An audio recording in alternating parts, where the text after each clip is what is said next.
Hello दोस्तों, आज एक बार फिर मैं आपसे एमपी टेट वर्ग 2 में अपना टॉप करने का सीक्रेट शेयर करने आई हूँ।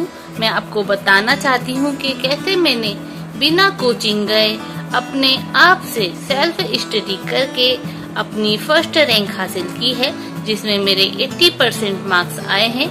मेरा पेपर फर्स्ट शिफ्ट में हो गया था, नहीं तो मेरे 5-6 नंबर और बढ़ जाते। फर्स्ट शिफ्ट में आपको ज्यादा अंदाजा नहीं होता, इसलिए आपके नंबर थोड़े कम रह जाते हैं, लेकिन अच्छा भी होता है कि आपको बात की टेंशन नहीं होती। अगर आप रिव्यू देख लेते हैं तो आपके मन में डर बैठ सकता है। मैं आर्ट सब्जेक्ट से हूँ, तो बचपन से लेके अभी तक मैंने कभी कोचिंग ज्वाइन नहीं की है, तो मुझे कोचिंग को लेकर उतना इंटरेस्ट नहीं है, क्योंकि मुझे लगता है कि मुझे क्या करना है, मुझे क्या पढ़ना है, मेरी क्या कमजोरी है, क्या मेरा प्लस पॉइंट है, ये तो मुझे पता है। कोचिंग वाले इस बात को कैसे समझेंगे? तो मैं कोचिंग का सारा समय बचाते हुए अपने आप को कमरे में बंद करके सुबह सुबह जब मैं उठती थी तो मुझे कोचिंग जाने की कोई टेंशन नहीं होती थी। कोचिंग नहीं जाना भी एक अच्छी बात होती है, क्योंकि कोचिंग जाने से हमारा दिमाग और फ्रस्ट्रेट रहता है और थका हुआ रहता है। आपको लगता है कि आपको कंपटीशन का पता चलता है, लेकिन कोचिंग में आप कोचिंग वालों पर ही पूरी तरीके से डिपेंड हो जाते हैं कि वो जो पढ़ाएंगे, वो जितना पढ़ाएंगे आप उतना ही पढ़ेंगे। कई बार आप कोचिंग के जाने आने में इतना थक जाते हैं कि आप ठीक से जो वो पढ़ाते हैं उसका रिवीजन भी नहीं कर पाते हैं, और रिवीजन ही मेन होता है। और कोचिंग में बहुत ज्यादा आपके नोट्स, सिलेबस सब कुछ एकदम बढ़ा चढ़ा के बताते हैं, जितने की आपको जरूरत भी नहीं होती। कुछ लोग होते हैं टॉपर टाइप के, तो उनको समझ में आती है कोचिंग वाले की भाषा, लेकिन जब हम सेल्फ स्टडी करते हैं तो हम चीजों को अपने शब्दों में सीखते हैं, समझते हैं, ना कि किसी और के शब्दों में। जब हम खुद के शब्दों में सीखते समझते हैं तो वहाँ पर हमें अपने ट्रिक, लॉजिक सब याद आ जाते हैं। कोचिंग वाले आपको नहीं बताएंगे, क्योंकि उन्हें तो सिर्फ एक कोर्स बेचने से मतलब है। वो तो चाहते हैं कि आप लंबे समय तक बेरोजगार बने रहे, ताकि आप धड़ाधड़ इनके एक के बाद एक जो कोर्स बेचे जा रहे हैं उन्हें खरीद कर उनकी जेबें भर सके। कोचिंग भी एक मतलब सेवा का काम नहीं है। कोचिंग पैसे कमाने की एक मशीन होती है, जिसमें आप चक्कर में फंस जाते हैं। सरकारी नौकरी की जो आप तैयारी कर रहे हैं उसमें कृष्ण भी आप हैं और अर्जुन भी आप हैं। आपके कृष्ण कोचिंग वाले नहीं बन सकते।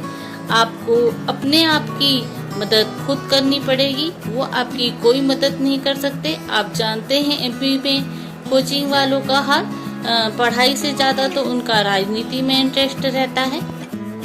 सिलेबस तो हमारे हाथ में होता है, तो हम कैसे किसी और को अपने भविष्य का जिम्मा छोड़ सकते हैं कि आप हमें पढ़ाइए या आप हमें पढ़ाइए। कोचिंग वाले हमें इतनी फास्ट पूरा सिलेबस कंप्लीट भी नहीं करा सकते, क्योंकि हमारा जब नोटिफिकेशन आता है फाइनल, तभी हमारे सारे सिलेबस डिफाइन होते हैं, तभी एकदम से हमारे ऊपर लोड आ जाता है। और कोचिंग में हमारा जो सिलेबस है वो एक्चुअली में कंप्लीट तो वो भी नहीं करा पाते, लेकिन उसमें हमें लॉजिकल थिंकिंग का भी समय नहीं मिलता है। हम अपने लिए रास्ता नहीं बना पाते। डर डर के माहौल में हम पेपर देने जाते हैं और अपना पेपर बिगाड़ लेते हैं। पेपर में हमें आत्मविश्वास की जरूरत है। जितना हम सकारात्मक रहेंगे, जितना हमें खुद पर कॉन्फिडेंस होगा, उतना ही हमारा अच्छा पेपर जाएगा। एक पेपर नहीं तो दूसरा पेपर अच्छा जाएगा, दूसरा नहीं तो तीसरा अच्छा जाएगा। हमें ये नहीं सोचना है पेपर देते समय कि ऐसा हुआ तो वैसा हुआ, तो हम खुद को नेगेटिव नहीं कर सकते हैं, क्योंकि हमने चुनी है सरकारी नौकरी की राह। कोचिंग वाले ने नहीं चुनी है कि उसकी सर की जिम्मेदारी है कि वो हमें एक सरकारी नौकरी दिला सके। वो तो बाद में जो भी नौकरी लगेगा उसको थोड़े से पैसे दे देगा, वो उसके हक में बयान दे देगा कि हाँ मैंने यहाँ से ये किया था, वो किया था। आशा है आपको समझ आ रहा होगा कि आपको सेल्फ स्टडी ही करनी पड़ेगी, क्योंकि कोचिंग वाले सिर्फ अपना बिजनेस चलाते हैं आपको डराने का। जितना आप डरे रहेंगे उतना उनका कोर्स खरीदेंगे, इधर उधर जाएंगे, जबकि सब कुछ आपके हाथ में है। आजकल आपके हाथ में मोबाइल है तो सब कुछ है। जो भी आपके सिलेबस में पॉइंट दिए हैं उसके सारे सरल सरल प्रश्न किसी एक चैनल से आप सीख लीजिए, एक नहीं तो 2 चैनल से सीख लीजिए, फास्ट करके सीख लीजिए।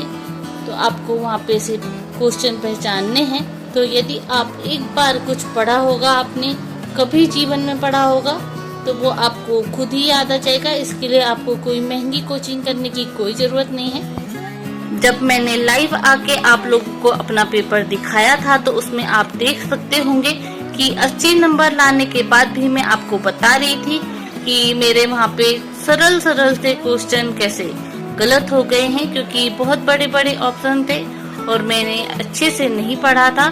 तो 80 नंबर के बाद भी मेरी गुंजाइश थी 5-6 नंबरों की कि मेरे 86 नंबर आ सकते थे इतने कठिन पेपर में। ऐसे ही यदि आप खुद से तैयारी करते हैं तो आप में सेल्फ कॉन्फिडेंस जागता है और आपको डर नहीं लगता। आशा है आपको ये बातें समझ आ रही होगी जो मैं आपको बता रही हूँ।